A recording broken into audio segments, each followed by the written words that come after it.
Hi, എൻ്റെ പേര് തെൻസില. ഞാൻ ട്യൂട്ടോമിലെ ടീച്ചറാണ്. ഒരുപാട് സന്തോഷമുണ്ട് ഇവിടെ ഇരിക്കാൻ. കാരണം കഴിഞ്ഞ 3 വർഷമായി ട്യൂട്ടോമിൻ്റെ യാത്രയിൽ ഞാനുമുണ്ട്. നമുക്കറിയാം, പഠിക്കാൻ ഏറ്റവും ബുദ്ധിമുട്ടുള്ള വിഷയമാണ് മലയാളം അക്ഷരങ്ങൾ.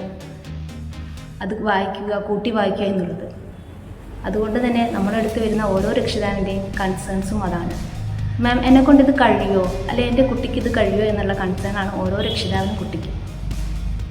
പക്ഷേ ഇതിനൊക്കെയുള്ളൊരു ഉത്തരമാണ് ട്യൂട്ടർ. കാരണം വളരെ വ്യത്യസ്തമായ രീതിയിൽ തയ്യാറാക്കിയ ലെസൺ പ്ലാൻ. ഇവിടെ കഥകളിലൂടെയും പാട്ടിലൂടെയും ചിത്രം വരയിലൂടെയുമാണ് അക്ഷരങ്ങൾ പഠിപ്പിക്കുന്നത്. അതുകൊണ്ട് തന്നെ ഏത് കുട്ടിക്കും അനായാസം പഠിക്കാനും അക്ഷരങ്ങൾ ചേർത്ത് വായിക്കാനും സാധിക്കുന്നു. നമ്മളടുത്തുനിന്ന് പോകുന്ന മക്കൾ പറയുന്നൊരു ഡയലോഗുണ്ട്, മാം ഇത്ര എളുപ്പമായിരുന്നോ മലയാളം? അത് കേൾക്കുമ്പോൾ ഭയങ്കര സന്തോഷമാണ്. ഈ അടുത്തൊരു കുട്ടി വന്നു. ആ കുട്ടിക്ക് അക്ഷരങ്ങൾ കുറച്ചൊക്കെ അറിയാം, പക്ഷേ ചിഹ്നങ്ങൾ ചേർക്കുമ്പോൾ വളരെ ബുദ്ധിമുട്ട്. അക്ഷരങ്ങൾക്ക് പകരം ചിഹ്നം ചേർക്കുന്നു, ചിഹ്നങ്ങൾക്ക് പകരം അക്ഷരം ചേർക്കുന്നു.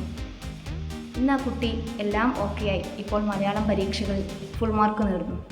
ഇത് പറയുമ്പോൾ ആ രക്ഷിതാവിന് കിട്ടുന്നൊരു സന്തോഷം, അത് കേൾക്കുമ്പോൾ നമുക്ക് ടീച്ചർ എന്ന രീതിയിൽ കിട്ടുന്ന സന്തോഷം പറഞ്ഞറിയിക്കാൻ കഴിയാത്തതാണ്. ഇനിയും ഒരുപാട് കുട്ടികൾക്ക് ഇതുപോലെ അറിവ് പകരാൻ സാധിക്കട്ടെ എന്ന് ആശംസിക്കുന്നു.